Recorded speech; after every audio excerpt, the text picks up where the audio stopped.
बीच भएको एकतालाई खारेज गरेपछि पार्टी र पार्टीका भातृ संगठनका कमिटीहरूमा त्यसको प्रभाव परेको छ। सम्मानित अदालतको निर्णयले पार्टी र भातृ संगठनलाई 3 जेठ 2075 भन्दा अगाडिको अवस्थामा पुर्याइदिएको छ। सोही सन्दर्भमा युवा संघ नेपाललाई परिवर्तित परिस्थितिमा पुनर्गठित गर्नुपर्ने अवस्थाको आवश्यकता महसुस गरेका छौँ। परिवर्तित अवस्थामा संघलाई पुनर्गठन र सुदृढीकरण गर्नुपर्ने आवश्यकतालाई बोध गर्दै युवा संघ नेपालले राष्ट्रिय कार्यकर्ता भेला आयोजना गरेको जानकारी गराउन चाहन्छौँ। उक्त भेलामा केन्द्रीय कमिटी सदस्य, निकायका सदस्य, विभागका सदस्य, जिल्ला तथा महिला विभाग प्रमुख लगायत पदाधिकारीहरूको सहभागिता रहनेछ। भेलालाई नेकपा एमालेका वरिष्ठ नेता तथा पूर्व प्रधानमन्त्री माधव कुमार नेपालले उद्घाटन गर्नुहुनेछ।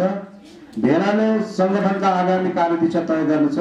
सो भेलालाई सफलतापूर्वक सम्पन्न गर्नका लागि सहयोग पुर्याउनका लागि युवा संघ नेपाल सबै महानुभावहरूमा हार्दिक अपील गर्दछौँ। महासचिव नरेश साई, यस विज्ञप्तिको सन्दर्भमा र यस कार्यक्रमको सन्दर्भमा यहाँको थप केही जिज्ञासा छ भने राखिदिन हुनको लागि म हार्दिक अनुरोध गर्दछु र यसको थप प्रश्न पार्दिनका लागि संगठनका महासचिव नरेश साईलाई म अनुरोध गर्छु।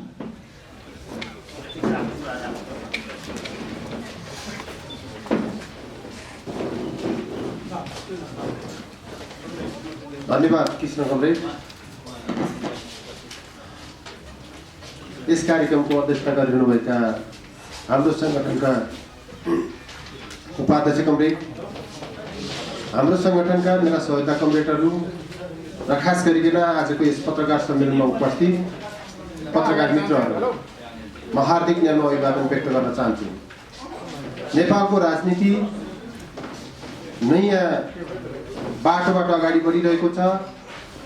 हामीले नेपालको राजनीतिक व्यवस्थालाई पुनर्संरचित गरिसकेपछि नेपालमा अहिले तत्कालीन अहिलेको नेकपा एमालेको सरकार छ।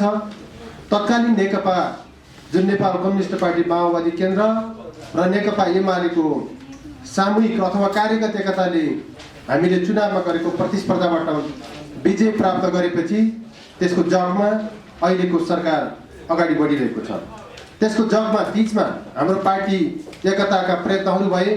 यो बीचमा खास गरिकन केही कानुनी कुराहरूले गर्दा हाम्रो एकता फेरि विघटित हुने अवस्थामा पुग्यो।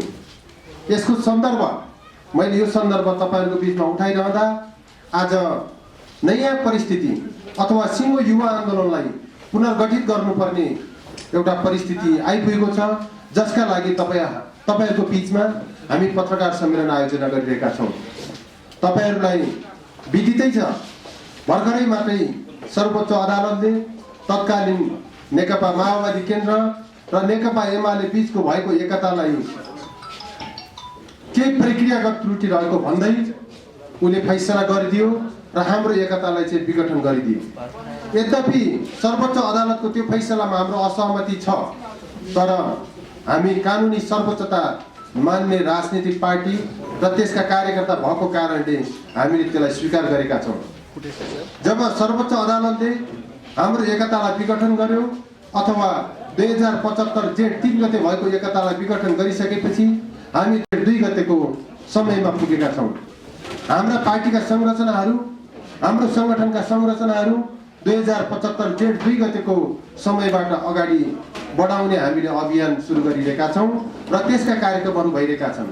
त्यस सन्दर्भमा अहिले नेकपा एमालेको युवा संगठन, नेकपा एमालेसँग वैचारिक आबद्ध भएको युवा संगठन युवा संघ नेपाल नयाँ ढङ्गबाट अगाडि बढ्न खोजिरहेको छ।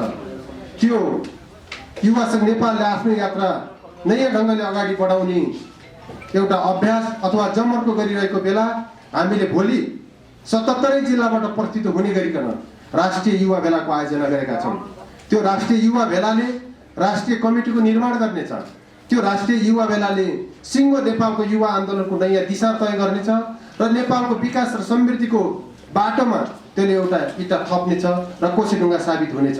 त्यो कुराहरू तपाईँहरूको बीचमा जानकारी गराउँदै हाम्रो भोलिको राष्ट्रिय कार्यकर्ता भेलाको सम्पूर्ण तयारी पुरा भएको र त्यो राष्ट्रिय कार्यकर्ता भेलाको स्थान राष्ट्रिय सभा गृह रहेको कुरा तपाईँहरूको बिचमा जानकारी गराउँदछौँ। यो कुरा उद्घोषक कृष्ण कमरेडले पनि भनिसक्नु भएको छ। म यसै कार्यक्रम मार्फत भोलिको 12 बजेबाट सुरु हुने राष्ट्रिय कार्यकर्ता भेलामा तपाईँ उपस्थित हुनुभएको पत्रकार र तपाईँहरू मार्फत अन्य पत्रकार र सिङ्गो युवा कमरेडहरूलाई चाहिँ त्यहाँ उपस्थितिका लागि अनुरोध गर्दछु र केही जिज्ञासा भएपछि हामीले प्रश्न पारौँला, नत्र हाम्रो उपाध्यक्षले यो कार्यक्रम सम्बोधन गरेर समापन गर्नेछौँ। त्यही छ पत्रकार साथीहरूको छैन जस्तो लाग्छ।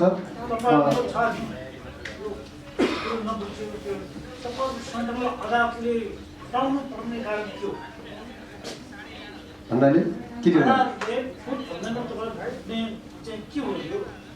नबुझेको कुरो के हो? आम सर्वसाधारण जनता बुझिरहेका छैनन्। तपाईँहरू अदालतले फुट भन्दा तपाईँको पार्टी अदालतले फुटाउने अधिकार अदालतले कसरी प्राप्त गर्यो? अरू केही र यसको बारेमा धारणा के हो, स्पष्ट धारणा के हो र तपाईँहरूले आम जनतालाई कसरी के सन्देश दिनुहुन्छ? तपाईँ अदालतले फुट भन्ने पार्टी अदालतको बुझ्यो, धन्यवाद। पार्टी संगठन तपाईँहरूलाई भोलि तपाईँको बिचमा तपाईँको सम्बन्ध विच्छेद गर्ने अदालतको हो। अरू एउटा बाँकी छ। एउटा म नवकान्तपुर.com को संवाददाता सन्तोष अधिकारी। नेकपा हुनुभन्दा पहिला तपाईँहरू युवा सङ्घ नेपालमा हुनुहुन्थ्यो, फेरि बिचमा चाहिँ नेकपा भइसकेपछि चाहिँ राष्ट्रिय युवा सङ्घ हुनुभयो, फेरि अहिले फुटिसकेपछि अहिले आएर नेकपा एमाले नै भएर आएपछि फेरि युवा सङ्घको कार्यकर्ता हुनुभएको छ। यो बिचको अवधिमा तपाईँहरूको चाहिँ युवा सङ्घले गर्नुपर्ने गतिविधि के कति हुनुपर्ने थियो? जुन पहिला ऐतिहासिक जुन चाहिँ कालखण्डमा युवा सङ्घले चाहिँ नेपालका राजनीतिक अवशेषमा राजनीतिक चाहिँ पृष्ठभूमिमा जति भूमिका खेलेको थियो, यो बिचमा चाहिँ तपाईँहरूको त्यो भूमिका देखिएन। अब भोलि चाहिँ तपाईँहरूको यो कमिटीले भोलि यो तपाईँको चाहिँ जुन युवा सङ्घको चाहिँ नयाँ कमिटी गठन हुँदैछ, त्यसपछि तपाईँहरूको भूमिका नेपालको राजनीतिमा के कस्तो हुन्छ त्यसलाई प्रस्ताइदिन अनुरोध गर्दछु। अरू केही छ? यति हो जस्तो लाग्छ। खास गरिकन यहाँ एउटा मित्रले उठाउनु भयो, अदालतले मिल भनेपछि मिल्नुपर्ने र अदालतले छुट्यो भने छुट्टिनुपर्ने, यसले कसरी राजनीतिक आन्दोलन थेक्न सक्छ अथवा यसको जस्टिफिकेसन के छ अथवा जनतालाई कसरी कन्भिन्स गर्नुहुन्छ, यसको चाहिँ आधारहरू के हुन्छ भन्ने कुरा गर्नुभयो। तपाईँको भावना सम्भवतः अदालतले बेठिक फैसला गर्यो भन्ने भावना हो। त्यो भावनाको म सम्मान र समर्थन गर्छु। हामी अदालतले गरेको फैसलामा असहमति जाहेर गर्छौँ नै, हाम्रो पार्टीले पनि त्यसमा असहमति जाहेर गरेको छ।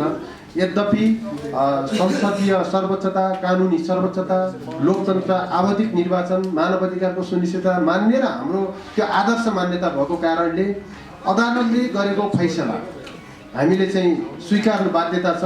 त्यस कारणले त्यसमा असहमति जाहेर गर्दै, असहमति राख्दै हामीले त्यो स्वीकारेका छौँ। हामी आम नागरिक, आम जनता जो सचेत वर्ग छ त्यसलाई यही कुराहरू लिएर जानेछौँ। यो बेठिक गरेको छ, हामीमाथि अन्याय भएको छ भन्ने कुरा नै लिएर जान्छौँ यसमा।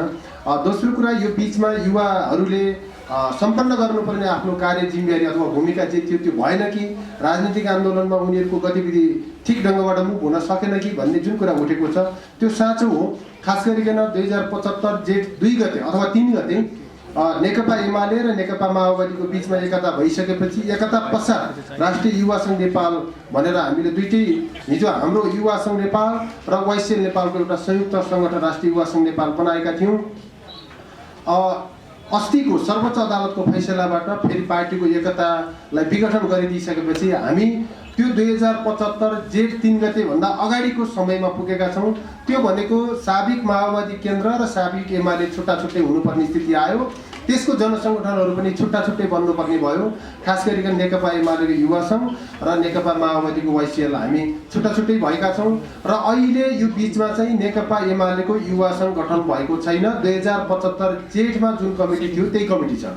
2075 जेठमा भएको कमिटीलाई नै हामीले पुनर्गठित गरेर कन्टिन्यू गर्न खोजिरहेका हौँ र यसमा राजनीतिक आन्दोलन ठिक ढङ्गबाट गर्नुपर्ने अथवा गर्न सकेन, अब के गर्नुहुन्छ भन्ने कुराहरूमा हामी भोलिको राष्ट्रिय कार्यकर्ता भेलाबाट व्यापक बहस, व्यापक छलफल मार्फत नयाँ दिशा तय गर्दैछौँ। त्यो दिशा तय गरिसकेपछि तपाईँहरूको बिचमा फेरि पनि हामी पत्रकार सम्मेलन गरेर सबै कुरा जानकारी गर्नेछौँ। भोलिको कार्यक्रममा उपस्थितिका लागि म तपाईँ पत्रकार मित्रहरू र सम्पूर्ण युवाहरूलाई चाहिँ उपस्थितिका लागि अपिल र अनुरोध गर्दछु। गर्दछु। बाँकी हाम्रो अध्यक्ष कमरेडले चाहिँ सम्बोधन गरेर समाप्त गर्नुहुनेछ। भोलिको राष्ट्रिय कार्यकर्ता भेलाको सन्दर्भमा आयोजित यस पत्रकार सम्मेलनमा उपस्थित हुनुभएका सम्पूर्ण मिडियाका साथीहरूलाई खासै प्रश्न छैन भन्ने हामीलाई लाग्यो। यो विज्ञप्ति मार्फत र महासचिवको भनाइ मार्फत प्रश्न भएको भन्ने हामीले बुझेका छौँ। त्यसकारण आजको यो छोटो समयमा आयोजना गरिएको पत्रकार सम्मेलनमा उपस्थित हुनुभएका सम्पूर्ण मिडियालाई हार्दिक आभार व्यक्त गर्दै अध्यक्षको अनुमतिले यो पत्रकार सम्मेलन यही समापन भएको जानकारी गराउन चाहन्छु। धन्यवाद, नमस्कार।